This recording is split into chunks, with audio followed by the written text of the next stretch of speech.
गोविंद जय जय गोपाल जय जय राधारमण हरि गोविंद जय जय गोविंद जय जय गोपाल जय जय राधारमण हरि गोविंद जय जय 고차원의 맛 The Higher Taste 제3장 공장식 축산과 동정심 만약 당신이 고통을 느끼거나 볼 수 있다면 채식에 대해 한 번 더 생각해 보겠단 말을 하지 않을 것이다. 동물들의 목숨을 돌려주어라. 고기를 먹지 마라.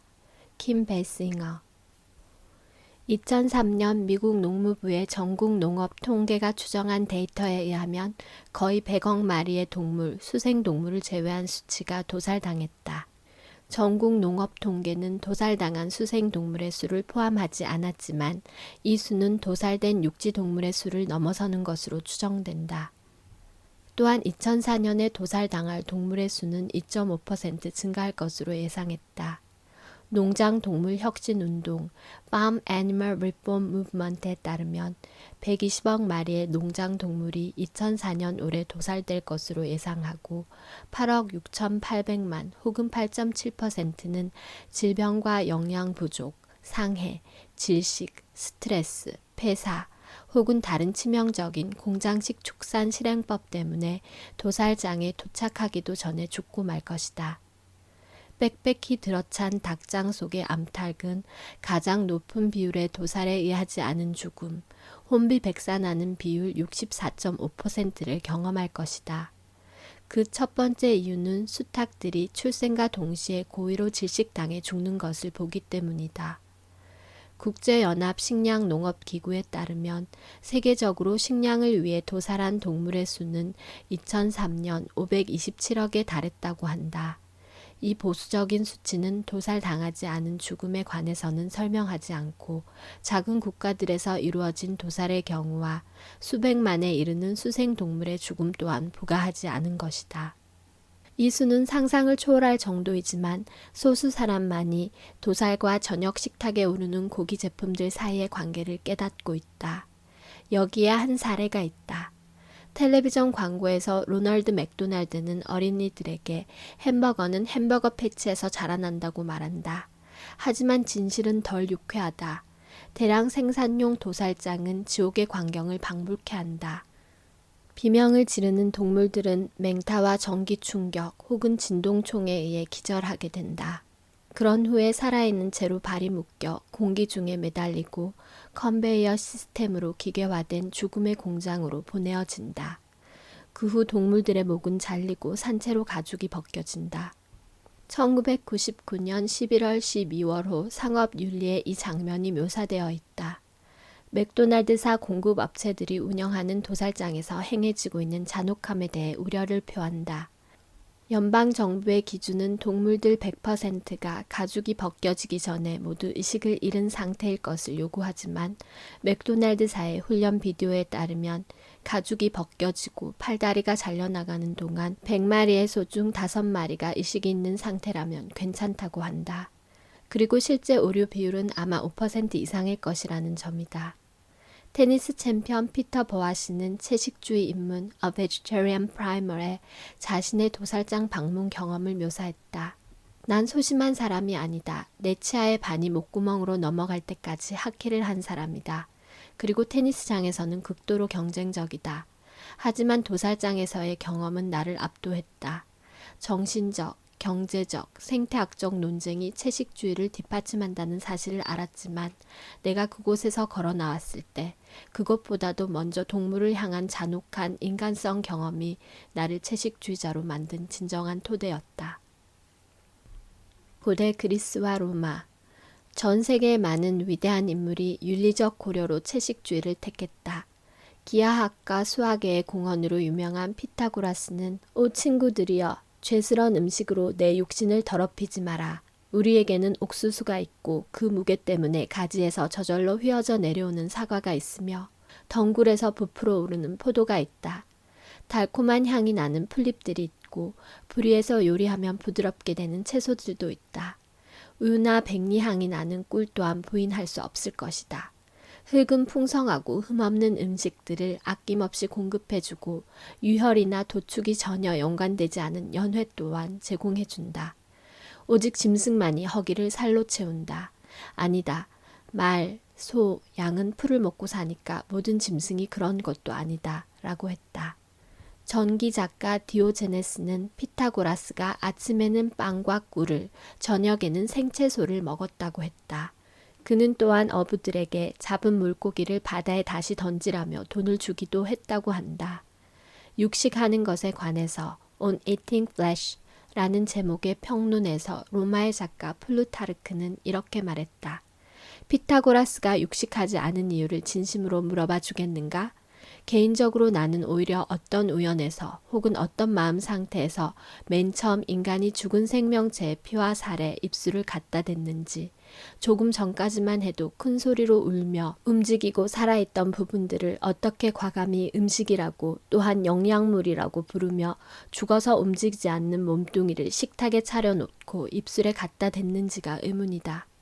목이 잘리고 가죽이 벗겨지며 사지가 갈기갈기 찢기는 도살 과정을 눈이 어떻게 참아낼 수 있었는지, 또한 코가 그 악취를 어떻게 참아낼 수 있었는지, 다른 생명체의 치명적인 상처에서 얻어냈고 그 치명적인 상처로부터 생긴 분비액과 장액을 들이마시는데도 어째서 불결함이 그의 식욕을 잃게 하지 않았는가.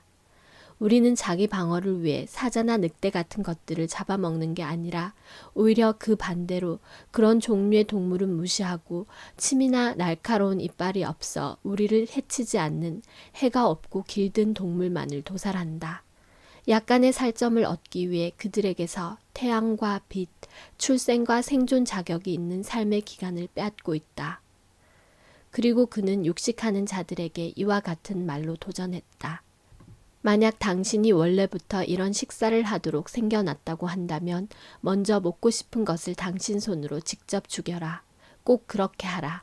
하지만 고기 베는 큰 칼이나 몽둥이 혹은 어떤 종류의 도끼 없이 당신 자체의 수단만을 이용해서다. 다빈치, 루소, 프랭클린.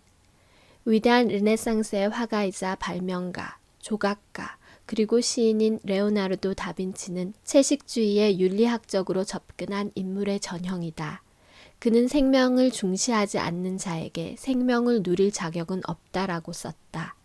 또한 고기 먹는 사람들의 육신을 그들이 먹는 동물들의 주검을 안치하는 무덤이라고 생각했다.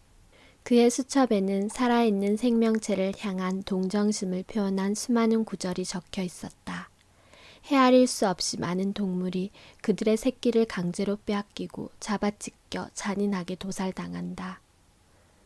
프랑스의 철학자 장자크 루소는 자연계 질서의 옹호자였다. 그는 육식동물이 초식동물보다 일반적으로 더 잔인하고 난폭하다는 점을 깨달았다. 따라서 채식주의 식사가 더 인정 많은 사람을 양성할 것이란 판단을 내렸다. 그는 심지어 포주하는 법정에서 증언하도록 허락해서는 안 되며 배심원석에 앉게 해서도 안 된다고 충고했다. 국부론에서 경제학자 애덤 스미스는 채식주의 식사의 이점을 공포했다. 포죽간의 고기가 살아가는데 꼭 필요한지 진정 의문스럽다.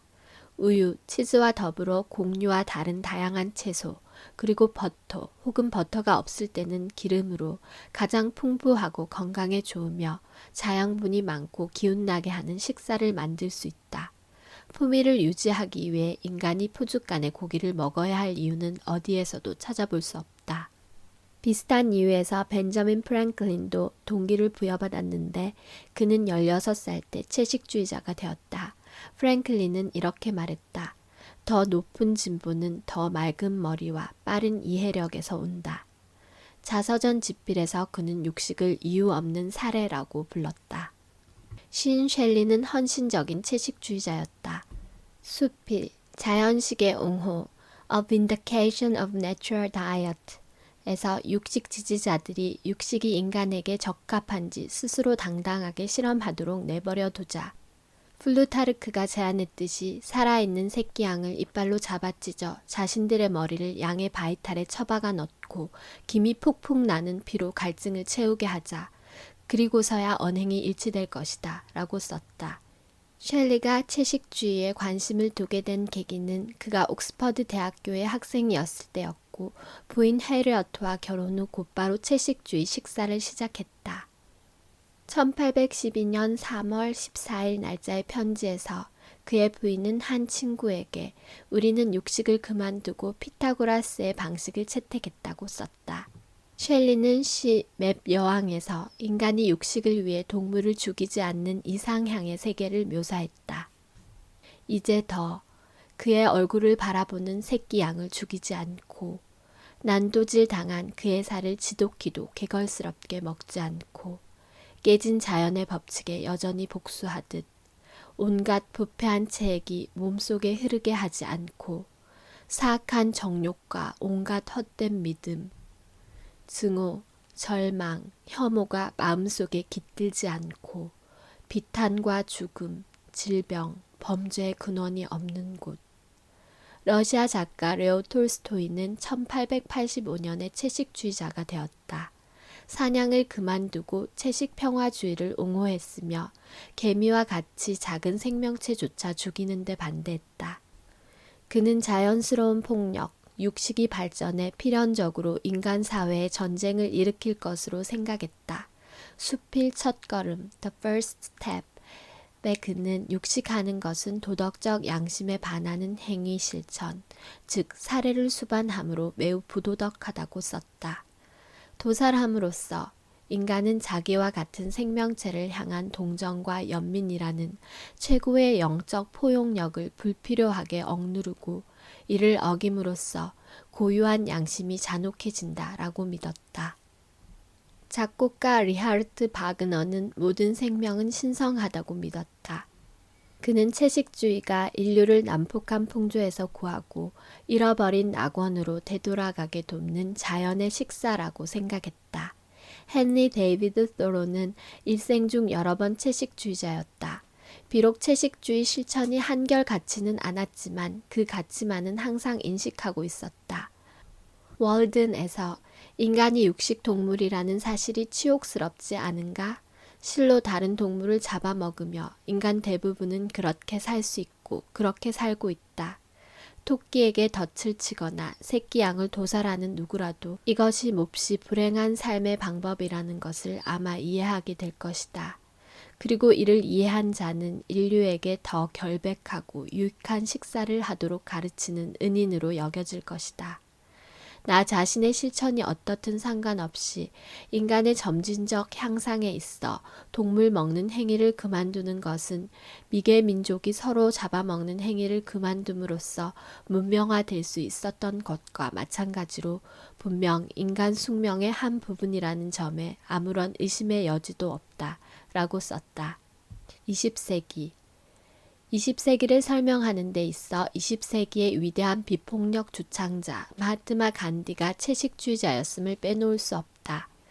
그의 부모는 신앙심 깊은 힌두인으로 고기나 생선 혹은 달걀을 자식에게 준 적이 없었다. 그러나 영국의 통치 아래 인도의 오랜 전통이 위기에 처하게 됐다. 그런 압제 속에서 많은 인도인이 서양인들처럼 육식하는 식습관을 받아들였다. 간디 역시 고기를 먹고 힘과 용기를 더욱 길러라는 학교 친구의 충고를 받는 희생양이 되었다. 그는 나중에 채식주의에 관해 이야기하면서 이렇게 썼다. 채식주의가 우리의 마음을 약하게 하거나 수동적 혹은 자력으로 행동할 수 없게 만들었다는 잘못된 생각을 바로잡을 필요가 있다. 어떤 국면에 처해서도 육식이 필요하다고 생각하지 않는다. 간디는 채식주의를 주제로 토론하는 수많은 책을 썼다. 그의 일상식은 밀싹과 아몬드 반죽, 푸성귀, 레몬, 그리고 꿀이 주가 되었다. 그는 채식주의 원칙을 토대로 한 톨스토이 농장이라는 공동체를 설립하기도 했다. 채식주의에 관한 윤리적 근거, Moral Basis of Vegetarianism에서 간디는 이렇게 썼다. 나는 육식이 인류에게 적합하지 않다는 신념을 고수한다. 우리가 동물들보다 우월하다면 낮은 동물 세계를 따라서는 안 된다. 그에게 있어 건강상의 이유보다 윤리적 신념이 평생을 채식주의에 전념케 한 더 확고한 기반이 되었다고 했다. 영적으로 진보하기 위해서는 우리 육신에 필요하다는 핑계로 이웃 생명체를 죽이는 행위를 멈출 필요가 있다고 성명하기도 했다. 극작가 조지 버나드 쇼는 25살 때 처음으로 채식주의자가 되었다. 내 식사의 야만성에 눈을 뜨게 한 사람은 셸리였다. 라고 그의 자서전에 썼다. 쇼의 주치의는 채식 식단이 쇼를 죽음으로 몰아넣을 것이라고 경고했다. 그가 나이가 들어 채식주의를 반대했던 사람들에게 채식주의가 어떤 이바지를 했는지 왜 일찍 말해주지 않았냐는 질문을 받자 이렇게 대답했다. 말해주고 싶었다. 하지만 수년 전에 그들은 벌써 죽고 말았다. 한때 누군가에게 당신은 왜 그렇게 젊어 보이냐는 질문을 받자 아니, 내가 젊어 보이는 것이 아니다. 내 나이로 보일 뿐이다. 다른 사람들이 자기 나이보다 더 늙어 보이기 때문이다. 죽음을 먹는 사람들한테 뭘 기대하겠는가? 라고 답변했다. 인간 사회에 만연한 육식과 폭력의 연관성에 대해 쇼는 이렇게 썼다. 일요일마다 우리는 불을 밝혀달라고 빈다. 우리가 걸어가는 행로를 안내해 줄 불을. 우리는 전쟁의 넌더리가 났고 싸우고 싶지도 않다. 그렇지만 여전히 죽음을 개걸스레 먹고 있다. H.G. 웰스는 미래 세계에 대한 그의 상상력을 묘사한 현대 낙원 A Modern Utopia에서 채식주의에 관해 이렇게 썼다. 낙원의 어떤 곳에서도 고기는 존재하지 않는다. 비록 예전에는 있었지만 현재의 우리로서는 도살장을 생각할 수조차 없다. 낙원의 주민 모두 교육을 받았고 대부분 같은 수준의 신체적 교양을 갖추었다. 실제로 누군가가 죽은 황소나 돼지를 토막내는 일은 불가능하다. 내가 어렸을 때 마지막 도살장의 철거를 축하했던 것을 아직도 기억한다. 노벨 문학상 수상작가 아이작 싱어는 1962년 58살의 나이에 채식주의자가 되었다. 그가 말하길 솔직히 채식주의자가 되기까지 너무 오래 기다려서 유감이다. 하지만 절대 시도하지 않는 것보다는 늦게라도 성취하는 것이 훨씬 낫다고 생각한다. 그는 채식주의가 그가 신봉하는 유대교의 신비적인 다양성과 꽤 양립한다는 사실을 발견했다. 우리는 모두 조물주의 생명체이다. 우리의 이기적 욕망 때문에 동물을 죽이고 그 살을 끊임없이 먹으면서 신께 자비와 정의를 구하려 기도하는 것은 모순이다. 비록 채식주의의 건강상 이점을 높이 평가했지만 윤리적 고려가 우선이라는 점을 그는 명백히 진술했다. 고기를 먹는 것이 실제로 이득이 되는 것처럼 보일지라도 여전히 나는 절대 먹지 않을 것이다. 싱어는 지식인들의 육식에 대한 합리화를 참을 수 없어 했다. 여러 철학자와 종교 지도자들이 동물은 영혼이 없고 감정이 없는 기계 이상의 어떤 것도 아니라며 그들의 제자와 신도들을 이해시키려 하고 있다. 하지만 개나 새, 심지어 쥐와 살아본 누구라도 이 이론은 뻔뻔스러운 거짓말이며 본인들의 잔혹성을 정당화하려고 꾸며냈다는 사실을 알 것이다. 아이작 뉴턴, 알베르트 아인슈타인, 아시시의 성 프란체스, 조지 버나드 쇼, 마크 트웨인과 앨리스 워커를 포함한 작가, 철학자, 과학자들은 채식주의자이거나 채식주의자였다. 오늘날 배우, 작가, 운동선수, 사상가 등 많은 유명인이 채식식단의 생태학적 건전성과 생명체를 향한 동정심을 깨닫고 채식주의자가 되었다. 이들 중 수많은 사람이 고기를 먹지 않는다고 솔직하게 말하고 있다.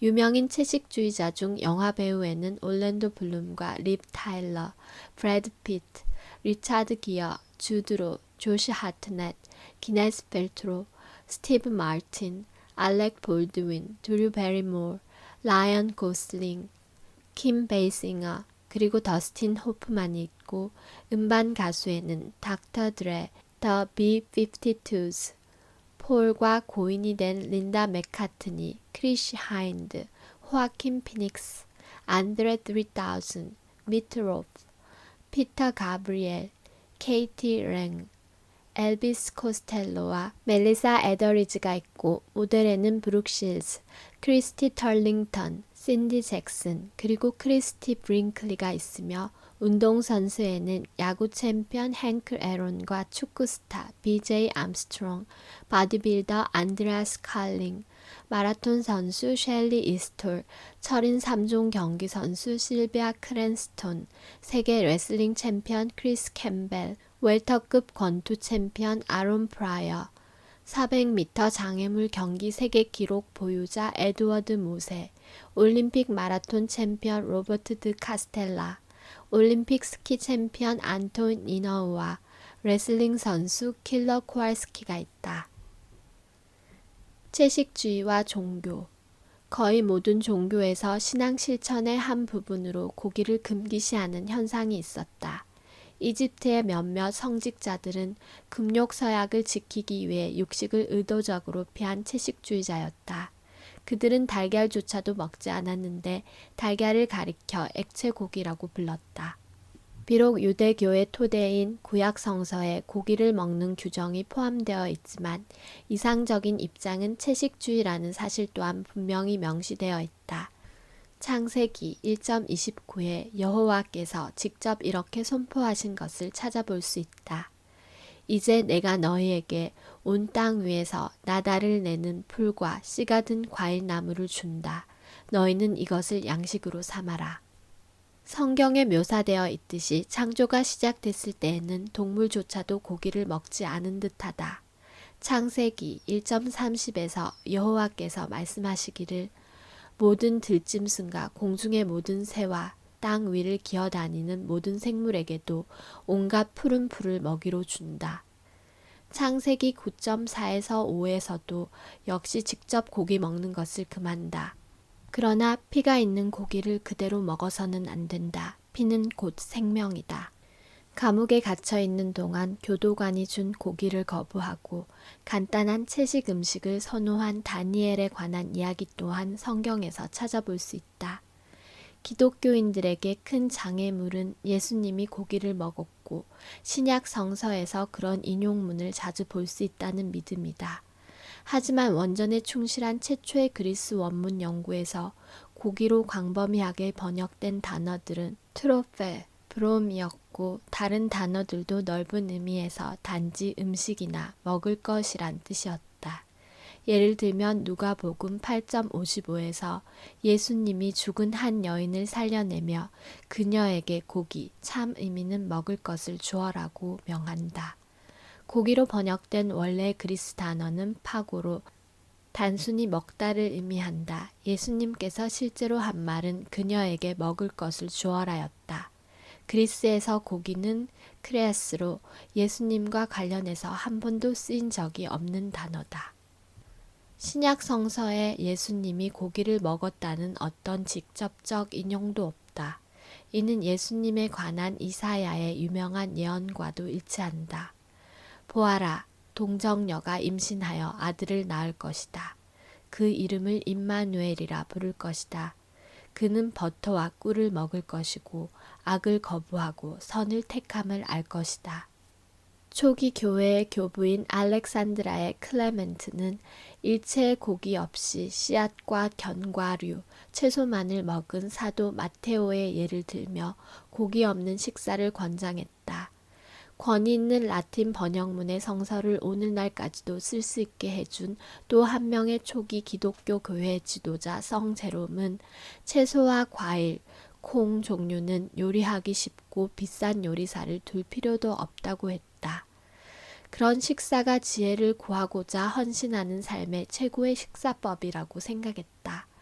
성 존 크리소스롬은 기독교인들이 고기를 먹는 것을 잔혹하고 부자연스러운 습관이라고 여겼다. 우리는 늑대의 생활 방식을 표범의 방식을 따라하고 있지만 오히려 그들보다 더 잔인하다. 그들은 자연의 법칙상 먹이를 구하지 않으면 안 되게끔 되어 있지만 우리에겐 주님께서 언어와 공평성을 분별하는 판단력이라는 영광을 주셨다. 그러나 우리는 야생 짐승들보다도 더 미개한 인간이 되고 말았다. 서기 529년 베네딕트회의 체제를 확립한 성 베네딕트는 채식을 수도사들의 주 식습관으로 할 것을 문서화했다. 트라피스트회의 규정은 17세기 설립 시부터 한결같이 고기와 달걀, 다른 살코기 음식을 먹는 것을 금했다. 1960년대 이대 바티칸 종교회의로 그 규정이 다소 완화되었으나 대부분의 트라피스트회 수도사들은 여전히 원래의 가르침을 따르고 있다. 그러나 현재 현저한 수의 트라피스트회 수도원이 재정적 보조를 위해 도살 가축을 사육한다. 안식일 재림파 교회 The Seventh Day Adventist도 신도들에게 채식주의를 강력히 권한다. 일반 대중에게는 잘 알려지지 않은 사실이지만 미국 아침 식사 시리얼 산업은 박사 존 H. 켈로그가 운영한 재림파 건강 휴양지에서 시작되었다. 박사 켈로그는 배틀크릭 요양소에 휴양하고 있던 부유한 환자들을 위해 다양하고 새로운 채식주의 아침 식단을 끊임없이 궁리했다. 그의 발명 중 하나는 콘플레이크로 나중에는 전국적으로 소비시장에 내놓았다. 시간이 지나 켈로그는 자기 사업을 안식일 재림파 교회와 점차 분리하고 본인의 이름을 내건 회사를 설립하였다. 세계에서 가장 큰 채식주의 인구는 불교와 힌두교의 본국 인도에 집중해 있다. 불교는 종교의식의 왜곡으로 만연하던 동물 도살회에 반발해서 시작되었다. 부처님은 아힘사 또는 비폭력이라는 교리를 펼침으로써 이런 악습의 끝을 맺었다. 인도 철학과 비폭력주의, 불교보다 시기적으로 더 앞선 인도의 베다 경전 또한 채식주의의 윤리적 근거로 비폭력을 강조했다. 고대 인도의 법전 마누사미타에는 고기는 생명체에게 상해를 가하지 않고서는 절대 얻을 수 없고 감각을 지닌 존재에 상해를 가하는 것은 하늘의 축복을 받기에 이롭지 않다. 그러므로 고기의 사용을 중단하라고 명시되어 있다. 마누삼히타의 또 다른 절에서도 고기의 역겨운 출처와 육체적 존재를 가두고 죽이는 행위의 잔혹함에 대해 잘 생각해보라. 고기 먹는 행위를 완전히 그만두어라고 경고한다. 최근 수년간 하레 크리시나 운동은 전 세계에 이런 윤리적 배경을 소개해왔다. 이 운동의 창설자 아차리야 스릴라 프라브파다는 한때 이렇게 말했다. 마누사미타의 생명에 대해 인식하는 삶이 율법으로 정해져 있고 실제로 전 세계를 통틀어 그것을 준수했었다. 마찬가지로 개미 한 마리조차도 무책임하게 죽일 수 없다는 다른 율법 또한 존재한다. 우리는 스스로 창조할 수 없으므로 어떤 생명체도 죽일 권리가 없으며 따라서 인간을 죽이는 것과 동물을 죽이는 데 구별을 둔 인간의 법은 불완전하다. 절대신의 법에 따르면 동물을 죽이는 행위는 인간을 죽이는 것과 마찬가지로 벌받아 마땅하다. 이 두 경우를 구분짓는 자들은 그들 자신의 법을 날조하고 있다. 십계명에도 규정되어 있다. 죽이지 마라. 이것은 완벽한 율법이지만 인간들은 차별하고 억측하며 이를 왜곡하고 있다. 인간은 죽이지 않을 거야. 하지만 동물은 죽여도 괜찮아. 이런 식으로 사람들은 자기를 속이고 다른 생명체에 고통을 가한다. 모든 생명에 대한 베다의 일관적 개념을 강조한 후 스릴라 프라브파다는 이렇게 확언했다. 비록 다른 몸과 형태를 지녔어도 모두 절대신의 창조물이다. 절대신은 최고 권위를 지닌 아버지이다. 아버지는 자식을 많이 두실 수도 있고 그들 중에 어떤 자식은 똑똑하고 다른 자식은 덜 똑똑할 수 있다. 하지만 만약 머리 좋은 자식이 내 형제는 똑똑하지 못합니다. 제가 그를 죽이도록 해주세요 라고 말한다면 아버지께서 과연 동의하실까? 마찬가지로 절대신이 최고 권위를 지닌 아버지라면 그 역시나 자식인 동물을 죽이는 행위를 왜 허락하시겠는가? 고빈다 자야 자야 고팔 자야 자야 라धा라마나 하리 고빈다 자야 자야 고빈다 자야 자야 고팔 자야 자야 राधा रमन हरि गोविंद जय जय